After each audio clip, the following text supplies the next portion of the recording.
Greetings and good health. I am Dr. Jarek, a pediatric and family wellness chiropractor. This is your Lifeline to Vitality, where we discuss ways to cultivate family wellness.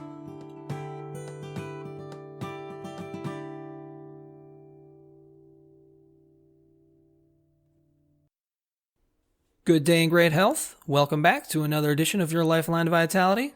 Today on the podcast, I present my Concussion Challenge. The National Football League has been in the hot seat lately regarding its involvement in concussion injury prevalence. Youngstown, Ohio, where I live and practice, was recently selected by the NFL to develop a new helmet through their Helmet Challenge initiative. The goal of the NFL Helmet Challenge is to spark innovation in design and technology with the hope of creating the next generation helmet that can reduce the incidence of concussion injuries. But will a better helmet cut down on concussions? I think so, but only marginally. Rugby doesn't require helmets, but looking at ratios, rugby has about the same number of concussion incidences as football and hockey, which both require helmets. I think the NFL is hard-headed, pun intended, when it comes to the concussion debate. What is overlooked by the NFL is that no matter the design of the helmet, even if it's made out of the softest, lightest space-age material, it can't stop the impulsive transmission of physics. And football is a sport that uses physics. It's not called a physical game for nothing. The problem doesn't rely solely on the head, but what connects to the head. A 2010 study in the journal Pediatrics found that over 200,000 emergency visits that year for children aged 8 to 13 were for concussions. Football and hockey were at the top of the list for sports-related causes, and bicycling and playground accidents were the main reason in non-sports activities. The population most often seen in the emergency room for concussions is the pediatric demographic. Signs and symptoms of a concussion include a loss of consciousness, confusion or amnesia, nausea and or vomiting, ringing in the ear, slurred speech, and unusual fatigue. What is now coming to light through the research is that a concussion is more than just a brain trauma. Concussions are considered a mild traumatic brain injury, or MTBI for short. The medical community for too long had been confused, another pun, by the sequence of cause and effects that occur from a concussion. It was known but not fully understood why even low-speed impacts, around 3 to 8 miles per hour, could elicit dysfunctions similar to those found with concussions. A concussion is a multifaceted injury that involves cognitive, vestibular, cervical, physical, and psychological dysfunctions. The reason is that the mechanics of a concussion share more in common with a whiplash than a blunt force trauma. Quoting Dr. John Leddy, the clinical director of orthopedics at the University of Buffalo, "I think a lot of practitioners listen to these symptoms and just chalk it up to a concussion. But if they also examined the neck in these people, they might discover that a neck injury is involved." To help ignite new research on concussions, an international consensus on concussion in sports symposium was held in Zurich, Germany in 2012. Here they defined a concussion as a complex pathophysiological process affecting the brain, induced by biomechanical forces. Several common features that incorporate clinical, pathological, and biomechanical injury constructs may be utilized in defining the nature of a concussive head injury. This is caused by a direct blow to the head, face, neck, or elsewhere on the body with an impulsive force transmitted to the head. Dr. John Leddy exposes a stumbling block within medicine that I think is slowly getting addressed. Medical doctors train extensively to listen for symptoms and treat them accordingly. But treating symptoms alone doesn't always provide a complete picture of what is going on. Symptoms are an effect of a cause. A cause can be remote from its effects. A notable but tragic analogy of this concept is the 2011 earthquake and subsequent tsunami in Japan. An underwater earthquake 43 miles off the coast of Japan created large shock waves that traveled 6 miles into the island nation, wreaking havoc along its path. I'm not saying treating symptoms can't be helpful, but just looking at symptoms alone can be short-sighted in the grand scheme. In a lot of concussion situations, the epicenter of the cause is not in the head, but lower down in the body. An earthquake of the body can create shock waves to the brain. We have inertia to thank or blame for a concussion.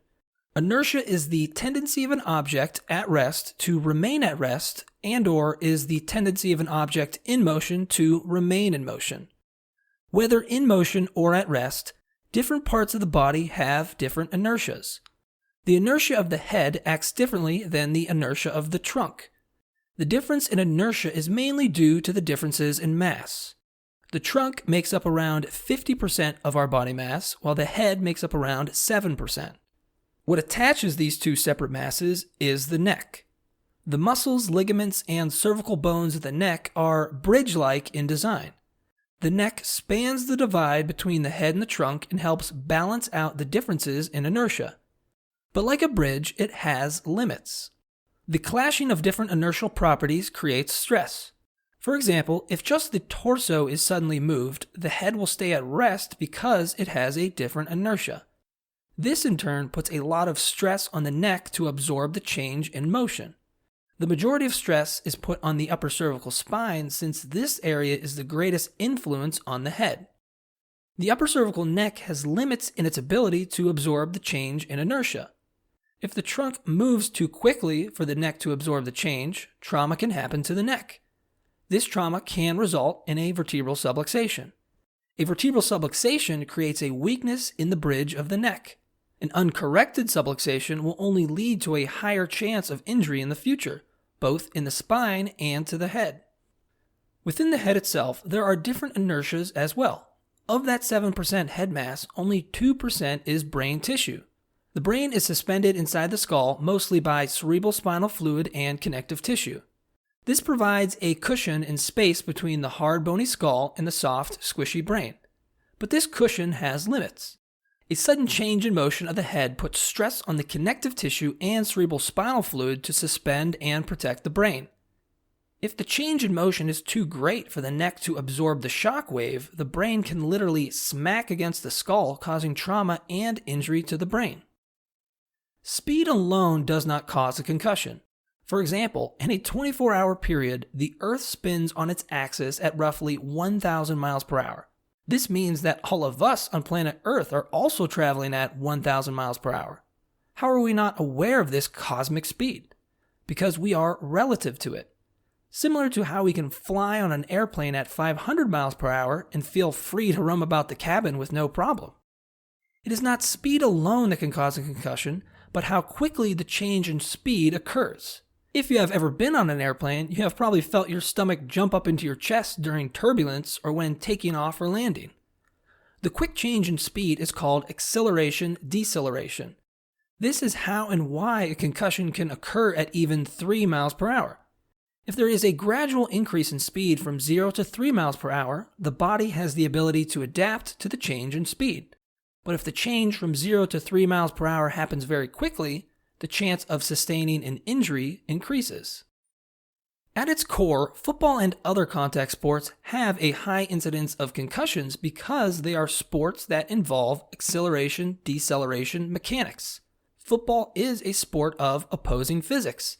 The team that is on the offensive wants to accelerate in a certain direction. The team that is on the defensive wants to decelerate the offense in the completely opposite direction. When you add speed and mass to the equation, is it any surprise how these clashing forces can set off a chain reaction that can result in a concussion? A concussion results from an acceleration-deceleration traumatic event. Football is a game of acceleration-deceleration mechanics. Unless you can design a helmet that can shrink the size of the human head while simultaneously strengthening the cervical spine, no amount of innovation will prevent concussions to the extent that is proposed. The only way to really reduce concussions in football, or any contact sport, is to ultimately reduce the amount of contact. That realization is easier said than done. We as humans love to be spectators in controlled violent acts, or to put it nicely, contact sports. The Roman gladiator is alive and well today in the NFL, NHL, and the UFC. What are some things you can do to decrease the chances of a concussion? The most obvious way is to abstain from contact sports.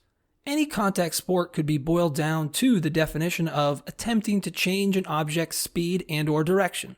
This is the acceleration-deceleration formula. Besides the obvious, potential things to modify are improving neck strength and impact anticipation. A study demonstrated that greater neck strength and bracing the muscles for impact could reduce the magnitude of stress to the head. Another study showed that the odds of sustaining high-magnitude head impacts are reduced with better cervical strength and lower angular displacement following impact. Now, before I come off as being hypocritical, I am not anti-contact sport. Throughout my elementary, middle school, and high school years, I played football and wrestled and greatly enjoyed competing. But I think there needs to be a compromise. I don't assume to know what that looks like for each individual sport, but just trying to treat the negative effects without adjusting the cause is not the solution.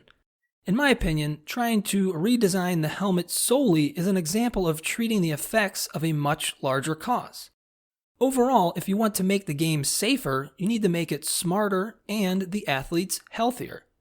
Improving the mechanics of the game and the biomechanics of its players will result in a safer sport and a healthier athlete. The best defense is a good offense. The more a solution is proactive instead of preventative, the better the results. From a chiropractic perspective, the goal of chiropractic is to help improve the relationship between the upper cervical spine and the integrated nerve system. This is achieved by correcting a vertebral subluxation through an adjustment. Neck strength has the potential to improve when the bony structures that anchor the muscles and ligaments are in better alignment. Neurological reaction times can also be at their peak when obstructions to nerve impulses are reduced. The absence of a subluxation can help reduce the incidence of concussions by improving biomechanics, and the correction of a subluxation can improve healing from a post-concussion syndrome.